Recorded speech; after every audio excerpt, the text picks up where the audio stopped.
Hi everyone, welcome back. 2023 के prelims के questions देख रहा हूँ, पेपर 1 के जनरल स्टडीज़ के स्टेट ए के क्वेश्चंस देख रहा हूँ। क्वेश्चन नंबर 29 को देखता हूँ। एक सिंसियर एस्पायरेंट जिसने थोड़ा बहुत पढ़ रखा है वो एग्ज़ाम हॉल में क्वेश्चंस को किस तरीके से अप्रोच करता है वो देख रहा हूँ। क्वेश्चन को पॉज करके ना पहले पढ़ लेना एक बार। तो देखो क्वेश्चन क्या कहना द फॉलोइंग। अब कुछ 5 चीज़ें दे रखी हैं, उसके बाद बोला है फॉर द हॉरिजॉन्टल टैक्स डिवॉल्यूशन। ठीक है। The 15th Finance Commission used how many of the above as a criteria other than population, area and income distance? अब देखो ये जो 15th फाइनेंस कमीशन है ना, ये 15th फाइनेंस कमीशन इतनी बार न्यूज़ में आ चुका है, मतलब आता ही रहता, क्योंकि कोविड भी आ गया था तो इसके जो रिकमेंडेशंस वगैरह है वो एक्सटेंड कर दिए गए थे 2025-26 तक। तो बहुत सारे आर्टिकल्स आए थे इस पर। तो ये जो टर्म्स ऑफ रेफरेंस है ना इसके, मतलब जो पैरामीटर्स यूज़ किए गए, ये सबसे बेसिक चीज़ थी, क्योंकि इसके पहले ना मेंस में भी इस पर क्वेश्चन पूछा गया है।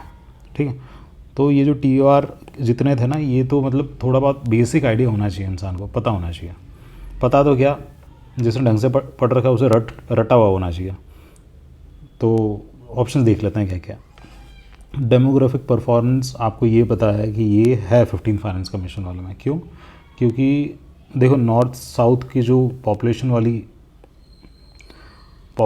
वाली जो डिबेट है, आपने मतलब न्यूज़ में सुनी होगी कि नॉर्थ को ज़्यादा पैसा दिया जा रहा है। नॉर्थ मतलब जैसे स्टेट्स जिनकी पॉपुलेशन ज़्यादा है, यूपी को, बिहार को, as compare to the southern states who have worked on controlling the population. तो ये डिबेट चल रही थी। डेमोग्राफिक परफॉर्मेंस 100% है।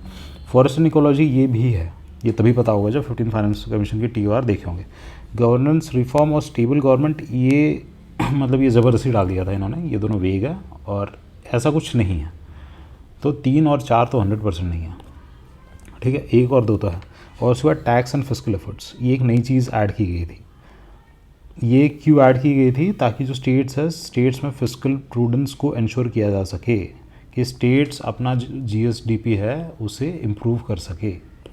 ठीक है, स्टेट्स का जो फिस्कल डेफिसिट चल रहा है उसे कम किया जा सके। तो उसके लिए टैक्स एंड फिस्कल एफर्ट्स भी इंक्लूड किया गया था। तो जिसने पढ़ रखा हो उसे ये समझ आ जाएगी इसमें ओनली 3 आएंगे। ठीक है। कन्फ्यूजन यहाँ क्या हो सकता है? 3 और 4 में तो कन्फ्यूजन नहीं होगा, बट हो सकता है कि कोई कन्फ्यूज़ हो कि टैक्स एंड फिस्कल एफर्ट शायद आ रहा है या नहीं आ रहा, क्योंकि वहाँ पे ना दिमाग पे बहुत ज़्यादा स्ट्रेस होता है। तो हो सकता है कि 14 फाइनेंस कमीशन है उसके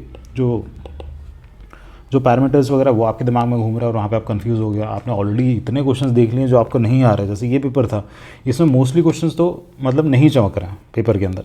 तो हो सकता है ऐसे जो क्वेश्चंस हो ना, यहाँ पे मुश्किल आ जाती है, दिक्कत आ जाती है। तो फिर भी 2 ऑप्शन तक तो इसमें पहुँच जाते। थोड़ी बहुत अगर नॉलेज होती, मतलब एग्जैक्टली अगर पता होता, तो सही से मार्क भी हो जाता ओनली 3 वाला। बट हाँ, गलत करने की गुंजाइश थी इस क्वेश्चन में। तो चलिए एंड करते हैं इस क्वेश्चन को, मिलता है आपसे नेक्स्ट पर।